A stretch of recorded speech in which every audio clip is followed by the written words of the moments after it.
संगठन और सरकार में जो तालमेल होना चाहिए था वो पूरी तरह नहीं हुआ था। हाईकमान के समय का इंतज़ार करते रहे हम लोग। मैं प्रशांत बैरवा तो पहली बार चुनकर आए हैं, तो उस पर मैं रिएक्शन नहीं देना चाहूँगा। हमको निष्कासित कर दिया, हमारा क्या दोष था?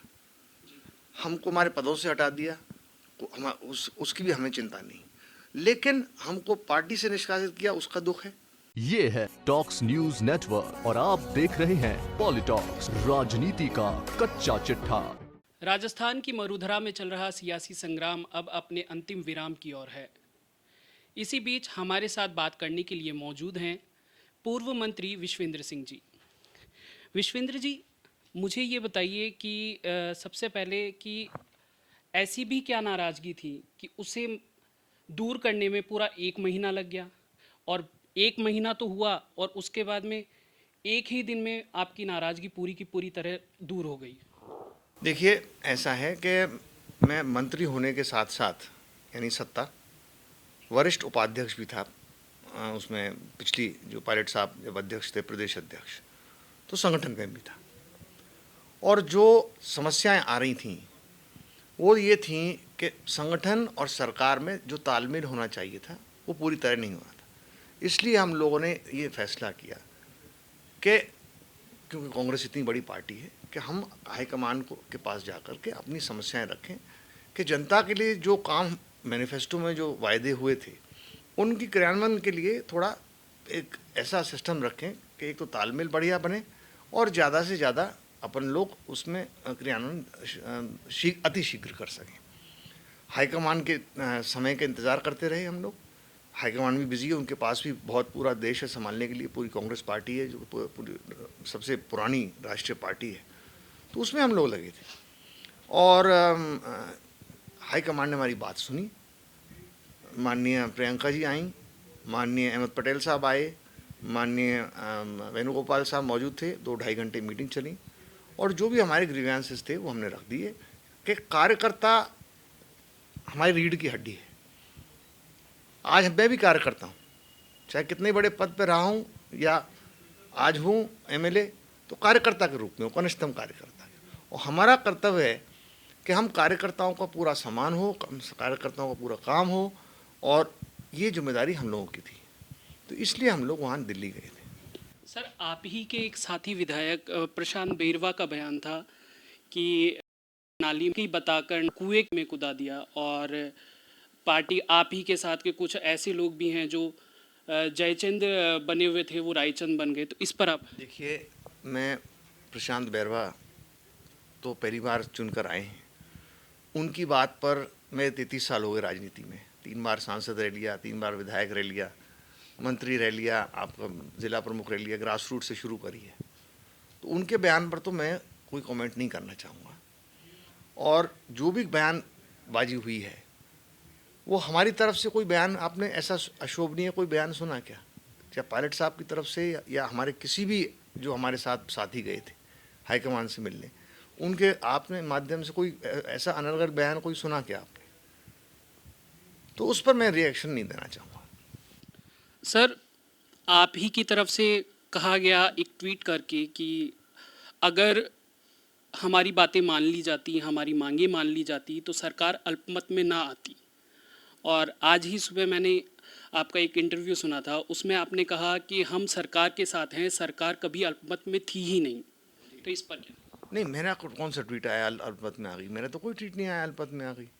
जी सर, एक ट्वीट था आपका जिसके अंदर आप, जी सर, आप ही का एक ट्वीट था जिसके अंदर आपने ये चीज़ कही थी कि अगर हमारी मांगे मान ली होती पर्यटन विभाग से रिलेटेड, जो अगर ये सारे काम पहले कर लिए जाते तो सरकार अल्पमत में ना आती।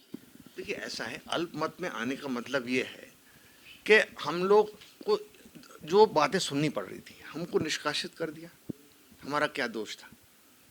हमको हमारे पदों से हटा दिया, उसकी भी हमें चिंता नहीं, लेकिन हमको पार्टी से निष्कासित किया, उसका दुख है। क्योंकि हमारे खून पसीना बहाकर पार्टी को हमने खड़ा किया। पिछली बार भी उन 21 विधायकों में से मैं भी उनमें था जो चुनकर आया था, जनता ने मुझे चुना था, जबकि मोदी साहब खुद वहाँ मीटिंग करके आए थे। डी कुमेर मेरे विधानसभा क्षेत्र में, उसके बावजूद मैं 13,000 वोट से जीत के आया वहाँ से। तो वो चीज़ तो एक अलग बात रही। दूसरी बात यह है कि पर्यटन विभाग जो मेरे पास, मैं पारदर्शी आदमी हूँ, मैंने हमेशा मेरे डिपार्टमेंट में अगर कोई गड़बड़ देखी है तो उसको मैंने ट्विटर किया है। और आज भी कह रहा हूँ, अल्पमत में कभी ना थी सरकार, ना कभी आज है और ना आगे रहेगी। लेकिन हम सरकार विरोधी, हमारी तरफ से एक या पार्टी विरोधी एक कमेंट अगर आया हो तो आप बता दें। जी सर, ये भी कहा जा रहा है कि आप ही के जो साथी विधायक थे, जो 19 विधायक थे आप सब, उनमें से कुछ विधायकों की नाराज़गी थी कि पिछले 1 महीने से वो बाड़ेबंदी में होटल में कैद हैं। इसी के चलते आप आलाकमान से मिलने पहुंचे? देखिए, हमारे यहाँ कोई बाड़ेबंदी नहीं है, हमारे यहाँ कोई बाड़ेबंदी नहीं थी। मैं अपने घर रुका था, पायलट साहब अपने घर रुके, और जिन पर घर नहीं है दिल्ली में, नेचुरली अगर दूर दूर से जा रहे हैं तो सब लोग इकट्ठा रुकना चाहेंगे। और अगर हमारे यहाँ बाड़ेबंदी होती तो मास्टर भंवर लाल जी एक दिन पहले कैसे आ जाते, या 3 विधायक कैसे आ जाते वापस, निर्दलीय विधायक। तो ये चीज़ें तो ये सब मनगढ़ंत है। बाड़ेबंदी जहाँ हो रही होगी, हमारे यहाँ तो कोई बाड़ेबंदी नहीं थी। सर, मेरा अगला सवाल ये है कि अब जब आप वापस आ चुके हैं, मुख्यमंत्री अशोक गहलोत के साथ आगे की रणनीति किस तरह से काम करने की होगी? देखिए, हाईकमान ने, जैसे मैंने आपसे कहा, एक हाई पावर कमेटी आज या कल में बन जाएगी, और वो उनका काम ये है उस कमेटी का कि सबको सामंजस्य बनाकर सब में, और आगे जनता की सेवा किस तरीके से की जाए। और मुझे पूर्ण उम्मीद है कि उस कमेटी के बनते ही और क्रियान्वयन होते ही चीज़ें सब स्मूथ हो जाएंगी। और वैसे भी आज कोई गिले शिकवे कोई किसी के पास है नहीं, हाईकमान की बात करने के बाद। सर, जिस तरह आप बेबाकी से जवाब देते हैं, उसी तरह आपने एक ट्वीट किया था। वो ट्वीट है, जुबान कड़वी है दिल साफ रखता हूँ, कौन कब कहाँ बदल गया सबका हिसाब रखता हूँ। तो इस पर क्या कहेंगे? इस पर आप खुद समझ जाइए किस पर क्या। नहीं, मतलब किसके लिए बात कहता हूँ, मैं तो सही बात कहता हूँ। देखिए, आप कोई भी माना लगा लीजिए इसका, लेकिन सही बात जो है मैं सही कहता हूँ, और ट्वीट भी करता हूँ, सही करता हूँ कि जो सत्यता है वो जनता के सामने आनी चाहिए। हमको जनता ने चुनकर किस लिए भेजा है? कि जनता की सेवा करें। ये तो नहीं कि हम मौज करें बैठ के और कोरोना जैसे समय में, लेकिन मजबूरन हमको रहना पड़ा वहाँ, क्यों अपनी बात रखती थी जनता के हित के लिए। तो ये थे हमारे साथ विश्वेंद्र सिंह जी, जो जितनी बेबाकी से अपने ट्वीट करते थे उतनी ही बेबाकी से आज हमें इंटरव्यू दिया। कैमरा पर्सन सत्तार खान के साथ मैं अभिषेक गौतम, पॉलिटॉक्स न्यूज़, जयपुर। ये है टॉक्स न्यूज नेटवर्क और आप देख रहे हैं पॉलिटॉक्स, राजनीति का कच्चा चिट्ठा।